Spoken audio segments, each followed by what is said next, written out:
Welcome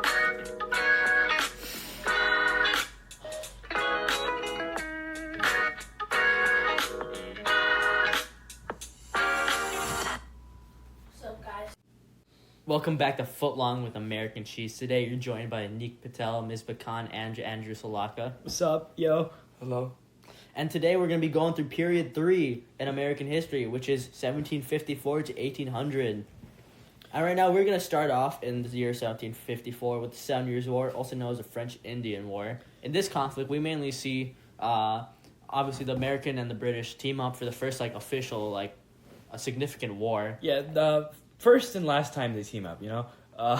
This is kind of a reason why they... First and last time before American independence. Let's not get that wrong. Okay, yeah. But yeah, last time they team up, while they're still a couple, you know? Want to kind of give a brief history of the war? Oh yeah, 100%. So this is taking place over in the land just left of what is soon to be the Proclamation Line, and right now there's heavy French influence in the area, especially in the Canada region of North America. And so the French and Indians team up against the Americans, colonies. And why do they team up? I think it was I think they promised Indians the land. No, that's not the team up. It's the thing is, the reason they fought over the land is because there's territorial disputes. They're both kind of sitting there. This was kind of uncharted land, basically. They were both sitting in this land and said, "Hey, this is my land," and the French are like, "No, this is my land." Okay, so this is gonna draw parallels to the Mexican-American War then. Yeah, we're not there yet. Stop spoiling U.S. history. Well, okay, so the Mexican-American War does not happen yet. It hasn't happened yet. Mexico has yet to exist. No, Mexico exists, kind of, sort of. Anyway. It's not yet. Yeah, sort of. No, the French were teaming up with the Native Americans because, remember, as we said in period 1, they're a lot more friendly. Yeah, so in general, they're a lot more allied. So they teamed up against the British and the colonists. But let's talk about the outcome of that. Why did that cause conflict? Well, because obviously, as we know, or you probably don't, but the Americans and the English won, and so that got rid of French influence in the region, or just in North America as a whole. And with that free land, all the Americans were like, yep, that's mine now. But then England was like, no, you have to stay on the right side or the east side of this imaginary line we're going to draw, separating the colonies from the new territory known as the Proclamation Line. Yeah, the English really wanted to keep down just native anger and stuff. So they said, hey, we won't move west of this line as cut a deal with the natives, right? The thing is, the British people don't really live there, and the colonists really wanted to go west because why not? And that irritated the Americans because, if you put yourself in the perspective of American colonists at the time, some ruler overseas is telling you, you can't go into land you fought tooth and nail to earn. Yeah. This is just... Yeah, because the whole reason for the French and Indian War is because, hey, we want to move west, but these French bums are like, hey, we can't do that. They were trying to consolidate power in the northern... Yeah, so, what's the point of... and the colonists, guys, they're like, what's the point of moving west if we can't even take the land after? So what they did is, this caused, tensions with the British, because, these tyrants, they're just forcing these laws. Why are they doing this? What right did they have to impose them? Yeah, what right did they have to impose us? And they also just kind of did it anyway. And George Washington himself was like, hey guys, we're going to be settling here anyways because that's just how we do it, the American way. So that caused tension with the British too because they're like, what? They're just ignoring us. What are they going to do? They're just going to move past the line anyway? So that already caused tension because they're like these tyrants. That's a big conflict in here. The British victory, sorry to cut you off, but the British victory in this 7 Years' War also caused a second conflict known as taxation. Because if you ever been in a war, fought a war, you might know it's expensive. Which doubled the British national debt doubled. It costed mucho dinero, mucho. Please don't ever do that again. I'm sorry. Gringo. What? All right, but anyway, it costed a lot of money, and the one way for a nation to make money is tax. And so there were a lot of taxes imposed on the Americans by the British. Andrew would like to run down them. Yeah, some of which were the Sugar Thank Act. you, Andrew. Yes, the Sugar Act and the Stamp Act were just taxes to raise money just on the side, But you mainly have the Quartering Act, which let British soldiers... That's not a tax. What is wrong with that? That is not a tax. That is a punishment. That is not a tax. Anyways, I would like to go off. All right, sorry. Go back to the Sugar Act. It was a tax that imposed which was imposed on coffee, wine, and various luxury items. And I thought it was imposed on sugar. enforced, including sugar. yes. Like, I mean, it has to. I thought everything. That's- No sugar, because like that just affected coffee and everything, because people were putting coffee in their sugar and all that people stuff. put coffee in their sugar. and their wine, apparently. I'm gonna double down actually. All right. I know I made a mistake. We're doubling down. And it actually enforced existing tax on molasses. Okay, no, we don't need to go And- too in depth. But then you also have the Stamp Act too, which is the tax on all paper items. Yeah, and you have to put like a cool stamp on it. You need to pay for the stamp. And obviously the Americans were pissed off because like they didn't want to pay for any of this, because it was the British that got themselves into the war, not the English, not the American colonies. Yeah. So like, wait, why do we have to pay taxes now? And then this is one of the main things you'll hear about America in general. Like one of the catchphrases almost is taxation without representation.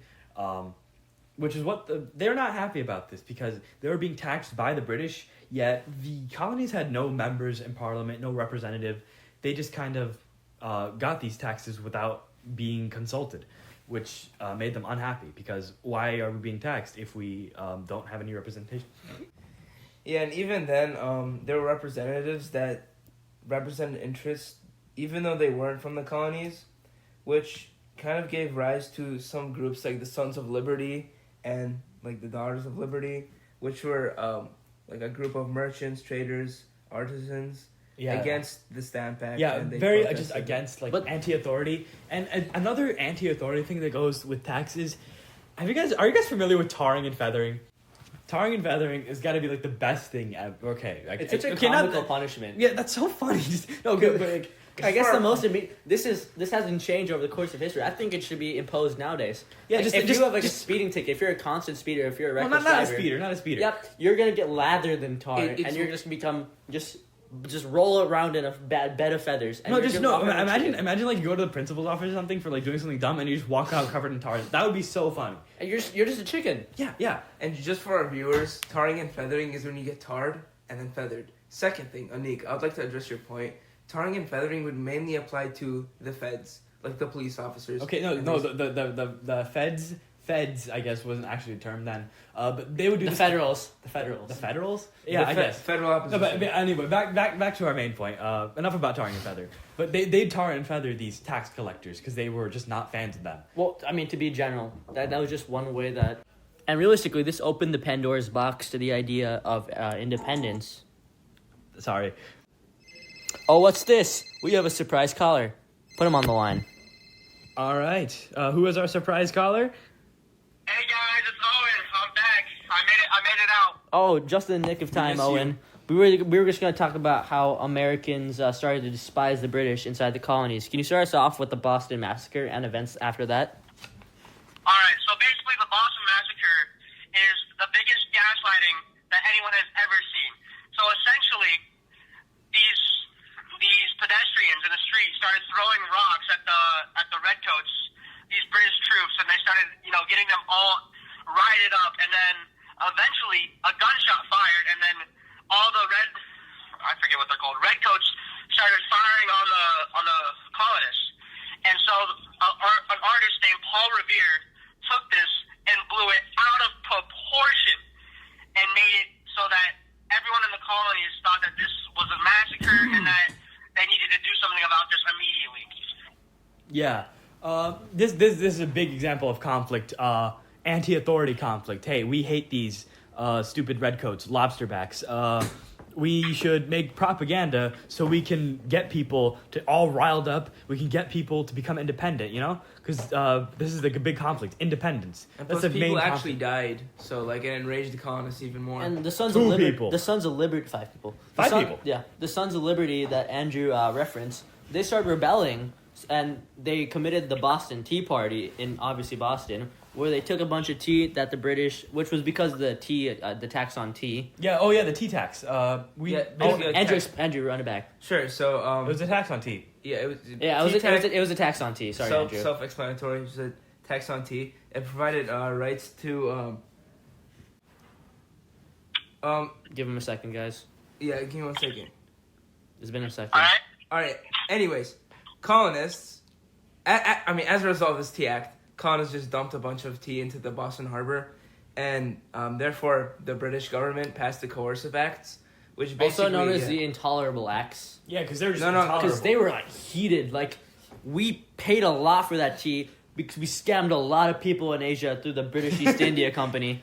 And like we enslaved a Europe. lot of people for that tea. Yeah, and it just Girl. basically And, just and closed the Britain's Boston. already in like massive debt after the 7 Years' War. Exactly. So that's just like a second kick in the balls. We're leaving that in. Yeah, they were not happy. Yeah, consider them neutered at this point. Yeah, they were not happy. We forgot salutary neglect. Andrew, run it back. Salutary neglect. So basically, in like the It's 1600s or so, there was this thing called the Navigation Acts, which like fed into mercantilism, saying, "Hey, these sister colonies can only really, or these colonies can only trade with our main mother colonies, England, right?" But the thing is, England kind of stopped caring for a little bit. Like, yeah, we can trade with whatever. You can trade with the Spanish. You can trade with anyone. You can be part of the Columbian Exchange. Feel free to do whatever. Yeah, right? Yeah, so and basically Americans still smuggled goods from other nations, which led to this concept of salutary neglect, which was This is when the British didn't enforce these laws they had and set the precedent that for the colonists that like, hey, we can just do these things whatever we want. It's like basically our rights now because they're used to doing these things. They feel like it's their right to do so. And then they had political sovereignty over the Americans, but they didn't really enforce it. They didn't go too far with it. however, On paper, they ruled them. On paper they ruled them, but they gave them a lot of freedom, which the colonists got accustomed to. However, when the French and Indian War hit, England really needed that money. So they started doubling down on these navigation acts, ending this policy of salutary neglect. Like, hey, you guys for real can't trade with any of these other countries, only with us. And this was just, colonists hated this. This was a huge conflict, saying that like, hey, we should be able to trade with this. This is our right. This is our like liberty. We should be able to do this. So it was just naturally just a huge conflict when Britain ended this. And this also, this is a cause of all this like Sons of Liberty stuff and Boston Massacre, Boston Tea Party. We just kind of forgot to mention that. Sorry. All right. And then I think we've done enough lead up. How about we drop the big banana? The Declaration of Independence. And the following American Revolution. Yes. Yeah. All right. Caller, do you want to explain the Declaration of Independence? All right, so essentially, the Declaration of Independence was a big middle finger to the British Empire. And it's based off of Thomas Paine's Common Sense, but also the natural rights ideology, and it basically listed every single thing that the British Empire did wrong. So it's like a really bad breakup text, but it's all about like what you did wrong. Yeah. It's not me, it's you, you know? Yeah, so this is That's essentially what they're saying. To put it simply, it's we're leaving and this is why. Don't call me back. And at the bottom, Don't it's hit me up. signed by most of the Sons of Liberty. And this was like really ballsy because like if they lost, and most of them were they were pretty much guaranteed to die due to treason. And John Hancock. Yeah. And John Hancock. Very cool signature. Yeah. Just I think we should keep that in mind. But yeah, this defines the fundamental conflict of this period, you know? The colonists versus the authority. We want to be independent. We want democracy. We want freedom. Well, Britain wants to be a king. They want monarchy. They want absolute power over these people. Just for the sake of time, spoiler alert, the British lost and Americans got their independence. What? Very very surprisingly though. Like no one expected this type of ending. Okay, yeah. It was actually worse. Hold on. The Americans only won due to the help of the French.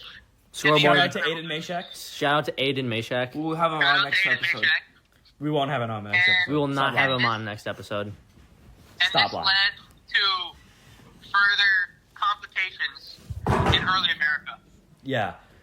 We're going to get to that a little bit. But yeah, following this American Revolution, we still see, even though they won and they got what they wanted, there was still this power of authority versus freedom. Because now we have the Articles of Confederation.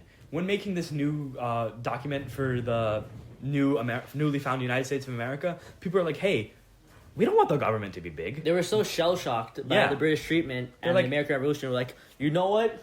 Federal like overreach? No, we're not having any of that. That but they sucks. They failed to completely realize lax. that they pretty much could not have a functioning society, and like any new laws could pass progressing like Yeah. humanism. Another spoiler alert. They failed. The Articles of Confederation failed due to this one little thing called Shays Rebellion. Shays Rebellion was when a whiskey tax got passed by the federal government. As a result, a bunch of farmers and stuff were like, wait, it wasn't a whiskey tax. It was a farming tax. Sorry. I got mixed up with the Whiskey Rebellion. But yeah, it was a tax, and this guy got... This guy got really mad. He got defeated. Shay got really mad. He got inconvenienced. Yeah, He got was... angry. He got furious. It basically started because they No, realized there was no central power, which like gave them like Yeah, this. yeah, it gave this power to rebel. They were like, "Who's gonna stop me?" And due to the lack of a federal government, it took a while There to was no put down reserve this... army as well. Yeah. So out went the Articles of Confederation. And Yeah, in yeah. came the Constitution. Yeah, the Articles of Confederation got canned because we realized we need a stronger central government to shut down this rebellion. We need a stronger central government because every time there's a problem, we can't just have a rebellion. That's ineffective. So in came the Constitution. But this whole failure of the Articles of Confederation really marks the whole ideal of this early America that of authority versus freedom, federalism versus anti-federalism, and this led to the establishment of political parties. Going against our first president, George Washington's precedent. Yeah, instead of farewell address saying "Don't make parties," and they instantly went and made parties. It was almost inevitable.